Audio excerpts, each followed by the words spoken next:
আমরা পৌঁছে গেলাম হচ্ছে ঠাকুর দালান। সামনেই যে ওল্ড রাজবাড়িটা তোমাদের বললাম সেটা কিন্তু এখন কনস্ট্রাকশনের কাজ চলছে। এখন যেহেতু রথযাত্রা দুদিন আগে হয়েছিল, তো ওনাদের যারা বংশধর তারা অলরেডি কিন্তু এসেছে। সঞ্জু আর এটা হচ্ছে লালটু।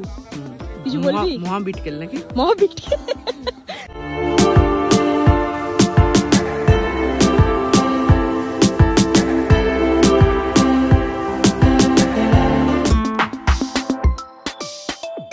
Hello everyone, welcome back to my channel. কেমন আছো সবাই? আশা করছি সবাই ভালো আছো। তো আজকে আমি যাচ্ছি আবারও মহিষাদল রাজবাড়ি। আগের বছরে মহিষাদল রাজবাড়িতে গিয়েছিলাম একেবারে সেই সন্ধ্যার সময়, মানে সেখানে গিয়ে পৌঁছেছিলাম মোটামুটি ধরে নাও 6:45 সময় পৌঁছেছিলাম। Basically opening and closing time হচ্ছে 10টা থেকে 6টা। তা আমি সেখানে গিয়ে 6:45 সময় পৌঁছেছিলাম। তোরে জাস্ট মিউজিয়ামটা দেখে একটু খাবার দাবার খেয়ে আমি বেরিয়ে এসেছিলাম। ওই ভিডিওটাও আমি ডিসক্রিপশন বক্সে অলরেডি দিয়ে দেবো। বাট আজকে আমাদের প্ল্যানটা একটু অন্য। আমি এখন বলছি না, ভিডিওটা পুরোটা দেখতে থাকো, অবশ্যই তোমরা দেখতে পাবে। আর এখন ঘড়িতে বেজে গেছে 9:06 আর আমার সাথে জয়েন করে গেছে আলটু। কোলাঘাট থেকে জয়েন করবে হচ্ছে সঞ্জু। তো দু ভাই আমার সাথে যাচ্ছে। তো চলো, খুব ইন্টারেস্টিং একটা ব্লগ হতে চলেছে আসলে।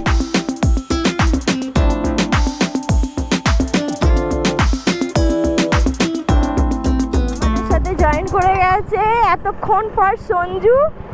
কেমন আছিস ভাই? অনেকদিন পর, কেমন আছিস? হ্যাঁ বুঝতে পেরেছি, অনেকটা লেট হয়ে গেছে। কেমন আছিস? একদম। হ্যাঁ বৃষ্টি এসে যাবে। এরই সাথে আমি বলে রাখি, আমাদের কিন্তু মহিষাদল রাজবাড়ি আমার বাড়ি থেকে 68 কিলোমিটারের ডিস্টেন্স, আর কলকাতা থেকে মিনিমাম 105। এটা হচ্ছে কোলাঘাট ব্রিজ, আর নিচে থেকে বয়ে গেছে রূপনারায়ণ নদী, যেটা দেখতে সত্যি কিন্তু অপূর্ব সুন্দর লাগছে। তো চলো বেশি কথা না বাড়িয়ে আমরা আগে আমাদের ডেস্টিনেশন পৌঁছাই। মনসুন সিজন, বুঝতেই পারছো, যখন তখন বৃষ্টি এসে যাবে। আর ওয়েদারটাও খুব একটা ভালো, যে ভালো বলবো তা নয়, মোটামুটি বৃষ্টি এসে যাবে এরকম একটা পরিকল্পনা হচ্ছে যেন মনে হচ্ছে। তো যত তাড়াতাড়ি সম্ভব আমরা যদি পৌঁছে যেতে পারি ভালো। ভিজতে চাইছি না বৃষ্টিতে, কারণ হচ্ছে আমার কিন্তু খুব সর্দিও করেছে, আর দুদিন আগে আমার জ্বরও হয়েছিল। আর এখন আপাতত একটু ভালো আছি বলে সেই জন্য এই সানডে রাইডটাই বেরিয়েছি।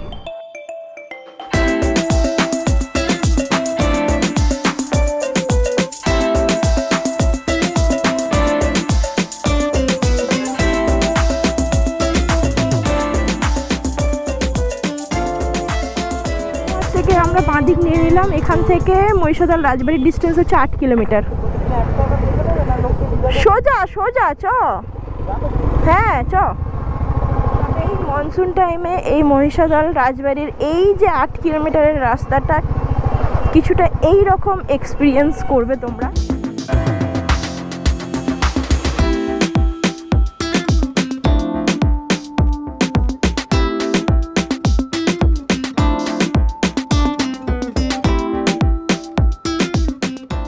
কথা বলতে বলতেই দেখো আমরা ঢুকে গেছি মহিষাদল রাজবাড়ি, আর বাঁদিক পড়বে হচ্ছে মেন গেট। ও ভাই রাস্তা। মহিষাদল রাজবাড়িটি পশ্চিমবঙ্গ রাজ্যের পূর্ব মেদিনীপুর জেলায় অবস্থিত। মহিষাদল রাজবাড়ির প্রবেশ মূল্য হচ্ছে 20 টাকা, বাইকের ভাড়া হচ্ছে 5 টাকা, আর যদি 4 চাকা নিয়ে যাও তার ভাড়া হচ্ছে 20 টাকা। এখানে পার্কিং এরিয়া অনেকটাই বড়। ওই ওখানটায় যদি রাখি, ওখানে আরো গেড়ে যাওয়ার ভয় আছে। আচ্ছা আচ্ছা আচ্ছা, ওকে ঠিক। হ্যাঁ হ্যাঁ হ্যাঁ ঠিক আছে ঠিক আছে। রাজবাড়ির দুর্গা মন্দির প্রাঙ্গণ বিবাহ, অন্নপ্রাশন, উপনয়ন প্রভৃতি অনুষ্ঠানের জন্য ভাড়া দেওয়া হয়। এই রাজবাড়ির যে গেস্ট হাউস আছে সেটাও কিন্তু ভাড়া পাওয়া যায়। কিভাবে বুক করতে হবে সেই নাম্বার এখানে মেনশন করে দিলাম। তো আমরা ফাইনালি পৌঁছে গেছি মহিষাদল রাজবাড়ি, আর আমার সাথে আছে এইটা। আমাকে কেউ চেনো না, ঠিক আছে, আমাকে চিনতে হবে না। আর এটা সঞ্জু, আর এটা হচ্ছে লালটু। কিছু বলবি? মহাবিটকেল নাকি? মহাবিটকেল। তো যাই হোক, তো এখান থেকে মোটামুটি আমরা মহিষাদল রাজবাড়ির ভিতরটা আমরা দেখে সিধে বেরিয়ে যাব হচ্ছে পুরানো যে রাজবাড়িটা সেটা। তারপরেই আছে একটা মন্দির, তারপরে আমাদের রথযাত্রার যে মেলাটা বসে সেটা। তো সেগুলো সব দেখবো। এখন আপাতত আমরা রাজবাড়ির ভিতরে। সব রাজবাড়ির নিজস্ব একটি ইতিহাস থাকে, মহিষাদল রাজবাড়িরও একটি ইতিহাস রয়েছে। কেউ কেউ দাবি করেন জনার্দন মোগল সেনাদের একজন কর্মচারী ছিলেন, পরে তিনি ভূস্বামী হয়ে বাংলায় থেকে গিয়েছিলেন। কাহিনী যাই হোক না কেন, বর্তমান সহ অন্যান্য রাজবাড়ির কাহিনীর সঙ্গে একই গল্প মিলে যায়। 16শো শতাব্দীতে জনার্দন উপাধ্যায় প্রথম এই রাজবাড়িটি তৈরি করেছিলেন। তিনি ছিলেন উত্তরপ্রদেশের বাসিন্দা একজন ব্রাহ্মণ ব্যবসায়ী। সেই সূত্রে তিনি নদীপথে এসেছিলেন মহিষাদলের কাছে গেঁওখালিতে। জনার্দন যে সময় বাংলায় আসেন সেই সময় স্থানীয় জমিদার ছিলেন কল্যাণ রায়চৌধুরী। কথিত রয়েছে কৌশলে কল্যাণ রায়চৌধুরী জমিদারি গ্রাস করেছিলেন জনার্দন। আসলে কল্যাণ রায়চৌধুরী বকেয়া খাজনা দিতে না পারায় জনার্দনের শরণাপন্ন হন। শেষে তাকে পুরো জমিদারি জনার্দনের হাতে তুলে দিতে হয়। এর থেকে বেশি কল্যাণ রায়চৌধুরীর সম্পর্কে বিশেষ কিছু জানা যায় না। জনার্দনের বংশ পরম্পরায় এই প্রাসাদটি ধীরে ধীরে বড় হতে শুরু করে। মহিষাদল রাজবাড়িটি এমন 3টি প্রাসাদ নিয়ে তৈরি। প্রথম প্রাসাদের নাম রঙ্গি বসান, দ্বিতীয়টির নাম লাল কুঠির, তৃতীয়টির নাম ফুলবাগ। প্রাসাদের একটা আলাদা আভিজাত্য রয়েছে। চওড়া দালান, কুড়ি কাঠের সিলিং, কারুকার্য করা দরজা জানলা, সেই আভিজাত্য তো রয়েইছে। সেই সঙ্গে রয়েছে দিঘি, পুকুর, কুল দেবতা মদন গোপাল জিউয়ের মন্দির। গোপাল জিউ এবং রাম জিউ মন্দির পর্যটকদের কাছে জনপ্রিয়। দুর্গা মণ্ডপ, তাতে লাগানো ঝাড়বাতি, রয়েছে একটা বিশাল কামান। এই রাজবাড়িতেই আবার রয়েছে একটা মিউজিয়ামও, যেখানে স্টাফ করা প্রাণী, 16 থেকে 17শো দশকের শিকারের অস্ত্র, পেন্টিং এবং আসবাবপত্র দেখতে পাওয়া যায়। অলরেডি মানে মহিষাদল রাজবাড়ি ঘুরে নিয়েছি, আর সামনে একটা ঐতিহাসিক দিঘি, মানে তখনকার টাইমে এরা তৈরি করেছিল। দিঘিটা সামনেই আছে। জঙ্গল আছে বলে সে কারণে আমি একটু কাছে গিয়ে দেখাতে পাচ্ছি না। আশা করছি তোমরা এখান থেকে দেখতে পাচ্ছ। দিঘিটা বেশ বড়, কিন্তু তোমরা দেখো কতটা অপূর্ব সুন্দর একটা ঐতিহাসিক বাড়ি, এত সুন্দর, জাস্ট অপূর্ব। লাস্ট যার হাতে হস্তান্তর হয়েছিল তিনি হচ্ছে সেই রাজা সতীপ্রসাদ গৌড় বাহাদুর। এনার পরেও কিন্তু এনাদের যারা বংশধর আছে তারা এখনও জীবিত আছে। আর এখন যেহেতু রথযাত্রা দুদিন আগে হয়েছিল, তো ওনাদের যারা বংশধর তারা অলরেডি কিন্তু এসেছে। আর ওনারা কিন্তু বাড়ির ঠিক উপরের দিকে আছে, যেটা আমাদের গার্ডরা যারা আছে তারা বলল। তো এই রাজবাড়িটি দেখা হয়ে গেল। জিউ মন্দির তো এটার পরেই আছে। তো তার আগে কিন্তু আমরা একটু করে নেবো ব্রেকফাস্ট। আমরা সকালে কিন্তু কিছু খেয়ে বেরোইনি, জাস্ট ভিডিও করব বলে বেরিয়ে এসেছি। তারপরে এরই পুরানো রাজবাড়ি আছে, তারপরেই কিন্তু আমরা ওই রাজবাড়িতে চলে যাবো। তো সবই ভিডিওতে দেখাবো, তো স্টে টিউন গাইস।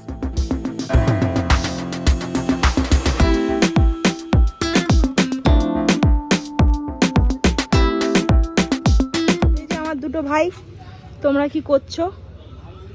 ওয়েট করছি খাবারের জন্য। কি অর্ডার দিয়েছিস? আমরা দিয়েছি এরকম বড় খাসির মাথা। এই কি ভুলভাল বলছিস, সত্যি বল কি অর্ডার দিয়েছিস? 4টা লাচ্চা পরোটা, হ্যাঁ, চিলি চিকেন, হ্যাঁ, আর জল। আর কিছু না তো? বিস্কুট। ওইটা তো বিস্কুট আর একটা লেড়ো। 4টা অর্ডার দিয়ে দে, ওটা কি কোনো ক্ষতি করলো? 11:30 হয়ে গেছে। একটা লেড়ো খাবে। যাই হোক, এদের কথাগুলো একটুখানি অ্যাভয়েডই করো। এটা হচ্ছে এই রাজবাড়ির রাজার হালে হচ্ছে রেস্টুরেন্ট। সকাল বিকেল যখনই আসো না কেন এখান থেকে কিন্তু তোমরা স্ন্যাক্স বাগেরা, ব্রেকফাস্ট, লাঞ্চ সবই করে নিতে পারবে।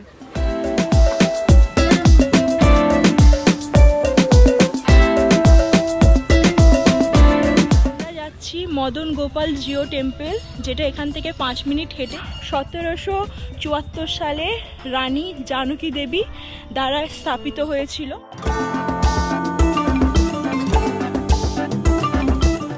একটু দূরে প্রাসাদের মাঠের মধ্য দিয়ে একটি কাদামাটির পথ ধরে ছোট ছোট পুকুরের পাড় ধরে পৌঁছে গেলাম গোপাল জিউ মন্দির। এই মন্দিরটি রাজবাড়ির অংশ। স্বামীর মৃত্যুর পর রানী জানকী দেবী নিজে রাজদায়িত্ব পালন করেন এবং 1774 সালে এই মন্দিরটি প্রতিষ্ঠা করেন। মন্দিরটির প্রাঙ্গণে আছে 2টি শিব মন্দির, একটি জগন্নাথ মন্দির এবং অন্যটি নাট মন্দির। এই মদন গোপাল জিউ মন্দিরটি সকাল 7টা থেকে 12টা পর্যন্ত, দুপুর 3টে থেকে 8টা পর্যন্ত খোলা থাকে। ঘড়িতে বাজে 12:30, আর যেহেতু 12টা পর্যন্ত হচ্ছে মন্দিরটা খোলা ছিল, তো আমরা একটু লেট করে গেছি বলে সেজন্য আমরা মন্দিরের ভিতরে যেতে পারলাম না। তো এখান থেকে ঠিক 5 মিনিট হেঁটেই কিন্তু আমরা পৌঁছে যাব হচ্ছে ঠাকুর দালান। এটা যেটা তোমরা দেখতে পাচ্ছ এটা হচ্ছে পুরানো রাজবাড়ি। এটাকে কিন্তু ভেঙে নতুন ভাবে আবার তৈরি করা হচ্ছে, কনস্ট্রাকশনের এখন কাজ চলছে। আপাতত পৌঁছে গেলাম হচ্ছে ঠাকুর দালান। সামনে যেই ওল্ড রাজবাড়িটা তোমাদের বললাম, সেটা কিন্তু এখন কনস্ট্রাকশনের কাজ চলছে। যখন এটা পুরোপুরি তৈরি হয়ে যাবে তখন আমি এসে কিন্তু এটার ভিডিও অবশ্যই বানাবো। আর এই হচ্ছে যেটা দেখতে পাচ্ছ, এটা হচ্ছে ঠাকুর দালান। দেখো জাস্ট কতটা বড়। ঠাকুরের যত সব সরঞ্জাম আছে এখানে কিন্তু রাখা হয় এখনো পর্যন্ত। এখানে ঠাকুর তৈরিও করা হয়।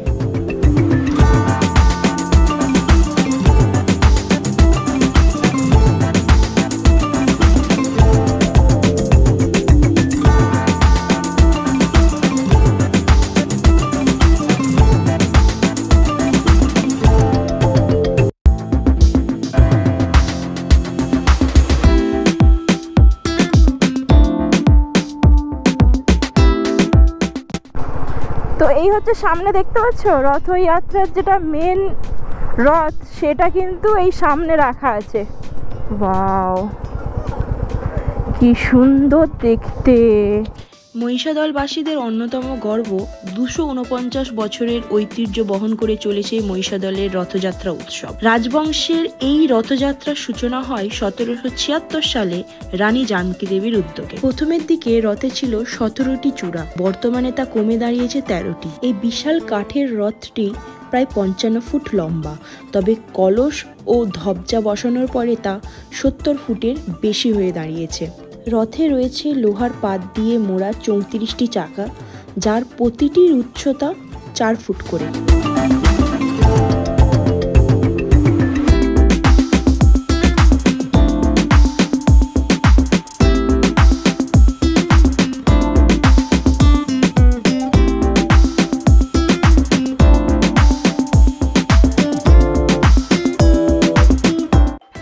এই মন্দিরটির নাম হলো কৈলাস মন্দির। এই মন্দিরটির প্রবেশ মূল্য হলো 22 টাকা।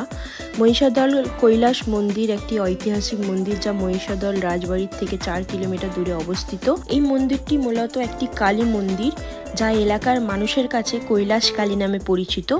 রামকান্তের পুত্র কৈলাস মিশ্রর প্রচেষ্টায় এই মন্দিরটি প্রতিষ্ঠিত হয়। প্রথমে হোগলার মন্দির ছিল এবং পরে বাঁশ ও মাটি দিয়ে মন্দিরটি তৈরি করা হয়েছিল। বর্তমানে এটি একটি পাকা মন্দির হিসেবে বিদ্যমান, যেটা তোমরা ভিডিওতে দেখতেই পাচ্ছ।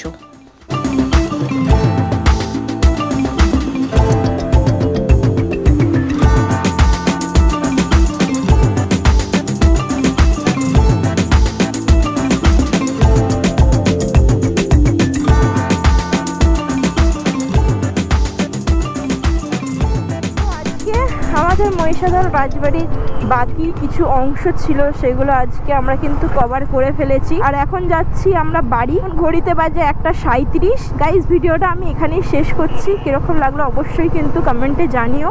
যদি ভালো লেগে থাকে then don't forget to subscribe my channel and hit the bell icon for new notification. আবার দেখা হচ্ছে তোমাদের সাথে নতুন একটা ব্লগে। আর এবারে কিন্তু ব্লগটা অনেক নতুনভাবে হবে, কারণ এবারে আমি একটা মনসুন রাইডে বেরোচ্ছি, ফার্স্ট টাইম 3 days 2 nights-এর। তো সেই সব ভিডিও আসবে। সো যাই হোক গাইস, ভিডিওটা আমি এখানে শেষ করছি। আবার দেখা হচ্ছে নতুন একটা ব্লগে। সো ততক্ষণের জন্য বাই বাই, টেক কেয়ার।